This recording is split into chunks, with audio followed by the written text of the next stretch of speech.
Boa tarde a todos. Eu vou tentar ser bastante breve. A maioria das coisas que eu pensava em falar com vocês já foi dita aqui. Isso é bom, porque me abre um espaço para falar não como presidente da Associação Nacional de Educação Domiciliar, que sou, representando aqui hoje milhares de famílias brasileiras e fazendo uma menção da situação terrível que elas estão passando hoje. Nós, na ANED, recebemos uma média de 4 novos processos na Justiça por dia. Essas famílias não são apenas processadas, elas são humilhadas nos ministérios públicos dos estados, nas comarcas das cidades do interior do Brasil. Elas são ameaçadas de prisão, elas são ameaçadas de perda do poder familiar. Pasmem os senhores, até drones têm sido usados para vigiar residências de famílias no Brasil. Está acontecendo no nosso país. Por que elas estão fazendo educação domiciliar? Eu queria refazer algumas coisas que foram ditas. Queria dizer a vocês que um seminário como esse, ele é muito importante, mas a gente precisa pensar algo que eu acho que eu vejo nesses 9 anos que nós militamos, principalmente aqui nesse congresso, nessa tribuna, dentro desse plenário, já participamos de dezenas de audiências. Tivemos audiências, inclusive, com autoridades dos 3 poderes, e não foram poucas. Entrevistas, debates, matérias, uma centena deles, algumas pessoas nesse auditório já debateram comigo na TV, como a própria professora Rosa Neide, a professora Catarina. Me honra muito a presença da professora Aricélia, com quem já estive em outras oportunidades, com o professor Carlos Jamil Cury. Fico muito feliz com a sua presença. Mas eu queria dizer a vocês que nós precisamos ser moderados. Não caiam na armadilha de que nós somos contra a escola. Chamar um professor para falar contra a educação domiciliar é dizer a eles que nós somos inimigos. Eu queria que vocês entendessem que, para a gente poder falar de educação domiciliar, tem uma coisa que eu acho que é importante a gente entender. É preciso conversar com um pai educador, com uma mãe educadora, para que se entenda a essência do homeschooling. Por isso eu estou aqui como pai. Também tirei meus filhos da escola há 9 anos atrás. Colho frutos maravilhosos dentro da minha casa. Não sou de nenhuma elite, não sou fanático religioso. Sou um cidadão que vem de família humilde e não tenho formação na área de educação. Então, estou fora dos estereótipos todos. Mas eu queria dizer a vocês o seguinte: tem algumas coisas que foram colocadas que nós precisamos entender muito bem. Se nós colocarmos essa discussão no campo ideológico, escola versus família, a gente não vai chegar a lugar nenhum. É um trabalho de solidariedade. Os 65 países nos quais a educação domiciliar está permitida, e vou citar alguns para vocês, aqui na nossa América do Sul, Chile, Equador, Colômbia e Paraguai. Na América Central, podíamos dizer a vocês que o México está começando com isso. Porto Rico, Estados Unidos e Canadá, sem dúvida. Na Europa, nossa co-irmã, Portugal, França, Itália, todo o Reino Unido, as 2 Irlandas, a Escócia, a Inglaterra. Aí nós temos os primeiros lugares na educação, que entre eles está a Finlândia. Dali do norte da Europa, só a Alemanha e a Suécia, mas nós temos Bélgica, nós temos Holanda, que permite a educação domiciliar, Estônia, Rússia, podia citar para vocês Israel, o Japão, as Filipinas, Singapura, a Austrália. Nosso país ocupa a 58ª posição no ranking de liberdade educacional, pela OIDEL, que é uma instituição que tem um caráter em status de consultor junto à ONU, e um dos atributos verificados é se tem ou não a educação domiciliar. Eu queria dizer a vocês que nesses países todos, A educação vai muito bem, obrigado.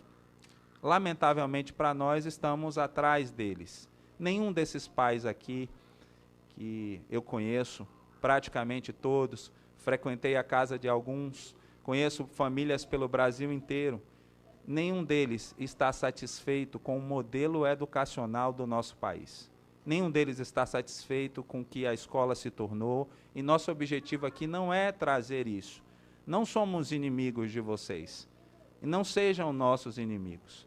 A reação da deputada Paula ali, eu entendo muito bem, porque a gente precisa também reagir a alguns ataques desleais que nos são feitos, sem nos conhecer, sem nos ouvir, sem entender de fato quem são essas famílias. Eu estava aqui nessa casa um dia, e uma repórter de televisão, depois de fazer uma entrevista, e depois que desligou os microfones e a câmera, ela me falou assim: Rick, eu acho fantástico esse negócio de educação domiciliar. Nossa, eu queria saber como é, porque eu sou mãe também, eu tenho 2 filhos.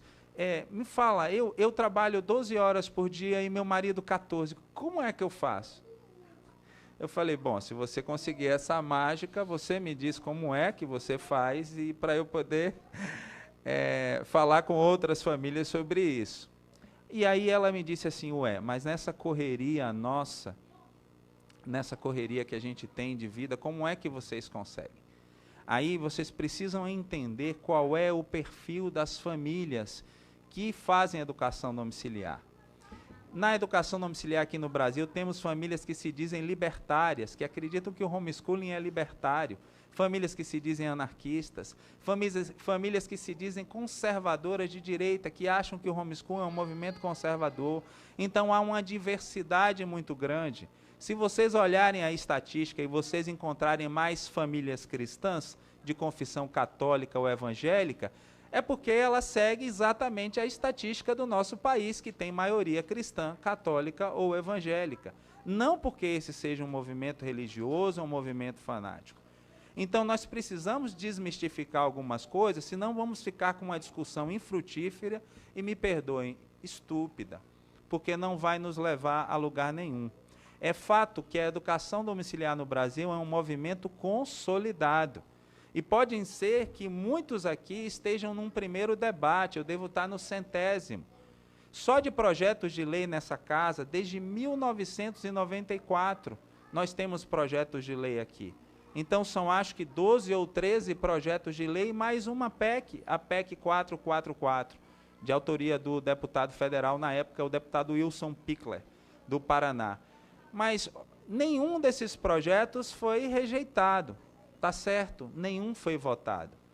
Mas essa discussão, ela já é antiga. E nesse tempo, nesse período, o número de famílias cresceu muito. A educação domiciliar, professora Aricélia, ela cresce hoje a uma taxa de 55% ao ano no Brasil. Contávamos 360 famílias em 2011. Em 2018, eram 7.500 famílias.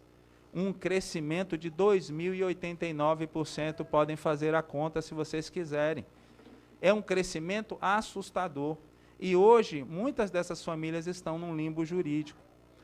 Outra coisa importante que nós precisamos desmistificar, esse projeto de lei, ele não teve origem no Executivo. Você não precisa gostar do presidente.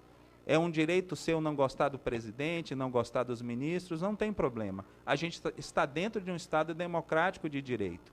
Mas o que estamos tratando aqui é que você não pode, por não gostar de quem protocola um projeto de lei ou de quem o envia, fechar os olhos para uma realidade que está aqui patente.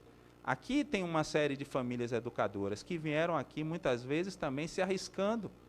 Às vezes eles nos perguntam, olha, mas se eu for lá e alguém me denunciar, o senhor sabe o que é, professor Carlos Cury, um juiz com o dedo em riste, gritando com um cidadão de bem que paga os seus impostos, só porque ele está fazendo educação domiciliar?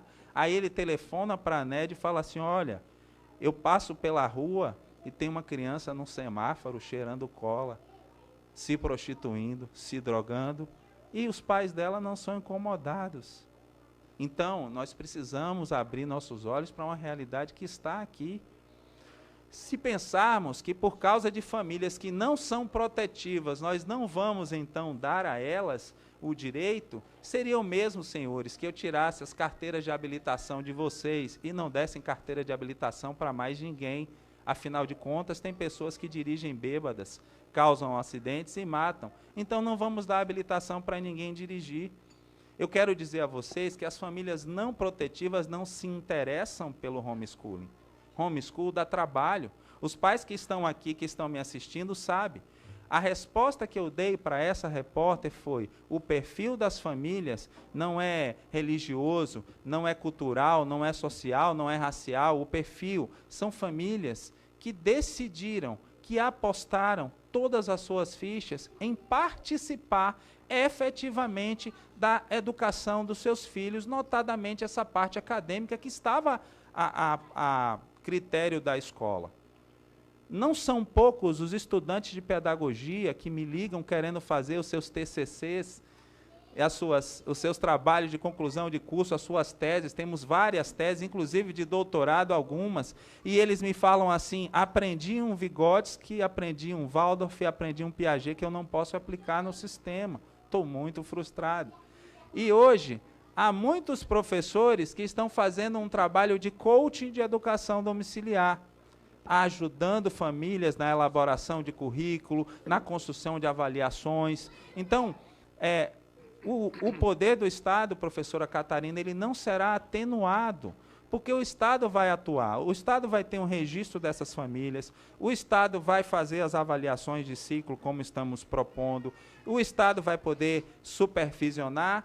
Então, essas famílias estão aí dando a cara para bater, se mostrando, porque se do contrário, se quiséssemos sim uma sociedade alternativa, se quiséssemos algo diferente disso, ou criarmos as crianças numa bolha, nós não estaríamos aqui debatendo com vocês durante tanto tempo. Tirei meus filhos da escola e foi muito interessante perceber algumas coisas. A primeira é que o aprendizado é um processo natural. E eu tive um bom conselho no início. Me disseram: ensine a seu filho a ler bem, a escrever bem e a resolver problemas. Ensine raciocínio lógico. E, de repente, a mente deles se abriu. E eu tenho uma filha que entrou na faculdade aos 16 anos. Ela foi a primeira aluna homeschool do Brasil a entrar numa faculdade aos 16 anos, pela via judicial. Me lembro de ter entrado na Defensoria Pública, depois eu ter emancipado a minha filha, e entrei com ela na Defensoria Pública aqui de Brasília, e ela parou na porta e disse assim: pai, eu não quero mais viver no Brasil. Me perdoe, mas eu me emociono com isso, porque ela disse assim: eu não posso estudar no meu país. Eu quero só estudar. E numa decisão inédita, ela conseguiu 15 dias de aula. E a minha filha foi eleita a líder da turma para aqueles que acham que a educação domiciliar não socializa. Tenho um filho que aos 16 anos foi fazer estágio numa empresa e com 1 mês, 2 meses no máximo, se não me recordo bem, o chefe dele me ligou e falou assim: você pode emancipar o seu filho? Eu falei: mas por que? Ele falou assim: eu preciso dele aqui. Eu não posso ficar com ele só 6 horas. Ele é mais maduro e tem um potencial muito grande do que a idade dele diz. E hoje ele está nessa empresa, tem 18 anos, vai fazer esse ano um Enseja, porque ele quer fazer economia, e ele aprendeu economia sozinho. Ele fala de tesouro direto, de taxa Selic em casa, que eu fico impressionado, né? Porque eu não sou da área de economia, nem a minha esposa. Então, eu queria dizer a vocês que hoje as circunstâncias sociais modernas, elas justificam sim a volta dessa modalidade que já existiu. Nós estamos criando crianças que foram nascidas no cativeiro do Google e educando elas para um tempo que a gente nem sabe como vai ser. A educação domiciliar, ela é só uma modalidade de ensino a mais, que não criou problema em nenhum dos lugares onde ela foi regulamentada.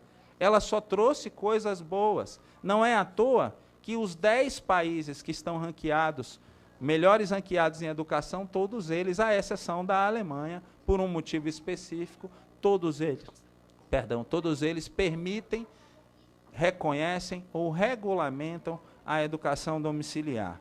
Nós precisamos olhar para isso com outros olhos. Por quê? Talvez não devesse nem ser eu a estar aqui. Talvez devesse ser o jovem Vitor Hugo, que entrou na FGV aos 18 anos, pobre, filho de um metalúrgico de Minas Gerais, está fazendo administração pública. Talvez devesse ser a Juliana Lobac, que conseguiu uma bolsa de estudos para trabalhar, para estagiar na IBM nos Estados Unidos. Voltou para o Brasil e foi trabalhar no escritório da Microsoft. E hoje é funcionária do Google em Paris, foi educada em casa. Eu podia falar com vocês e trazer aqui a Mali Godoy, uma garota lá do Vale do Aço, que tinha um português caótico, foi estudar em casa e resolveu escrever um livro. Pasmem os senhores, ela mandou para uma editora multinacional e o livro virou uma trilogia. Podem procurar no Google, o nome dela é Mali Godoy, o livro número 1 da trilogia é O Misterioso Caminho da Vida. Eu podia chamar aqui o Carlos André, lá de Roraima, que passou em primeiro lugar no vestibular, faz medicina na Universidade Federal de Roraima, primeiro lugar geral. Podia chamar a Jennifer Araújo, do Espírito Santo, que também fez um concurso público aos 19 anos e hoje, aos 22, já ocupa um cargo de chefia. Ou até mesmo podia chamar aqui a minha filha, que aprendeu inglês e espanhol e fala fluentemente, a professora, assistindo séries do Netflix. Nós não estamos num momento de extremismos, falta-nos muita moderação. Então, nós precisamos parar de reagir às pessoas e começar a reagir às ideias. Não tem problema. São 9 anos em que eu sento em cadeiras como essa para falar sobre mitos, para responder perguntas, faço isso com toda a paciência. No dia de hoje fizeram isso antes de mim, então eu fiquei mais livre com a minha fala, já me responderam, mas eu queria deixar isso aqui para vocês. Para nós é muito importante que essa questão ela não apenas seja discutida, mas ela seja olhada com carinho, com critério. Não são famílias marginais, mas estão sendo marginalizadas. Eu já estou terminando. Não são famílias fanáticas religiosas, não são famílias elitistas, não são famílias racistas, são famílias comuns como a minha e a sua, que apenas fizeram uma opção, tá? E nós precisamos respeitar a opção. Se a criança é um sujeito de direitos, é melhor a gente não ir por esse caminho, porque então eu vou dizer o seguinte, vamos perguntar à criança então, se ela prefere ir para a escola aos 4 anos ou ficar em casa com os pais. Já que ela é um sujeito de direito e a gente tem que pensar no direito da criança, então vamos perguntar a ela o que ela quer. E talvez a resposta possa nos surpreender. Então, esse é um ponto que nós devemos nos apegar, tá? Sairmos dessa discussão ideológica. Educação domiciliar não é uma ideologia, não é uma filosofia fechada, não é tirar a criança da escola. Nós não somos a favor que se tire uma criança da escola para não fazer nada com ela. Nós também achamos muito ruim que o Brasil tenha 2,5 milhões de crianças fora da escola, mas eu não posso, em detrimento de famílias que não são protetivas, não proteger aquelas que eventualmente estão protegendo seus filhos. Porque, como foi dito aqui, a professora Maria Aparecida, a senhora falou da absoluta prioridade dos direitos da criança. Esses são os pais que pensam na absoluta prioridade dos direitos da criança. Tá? Eu agradeço a vocês e me coloco à disposição. Muito bem.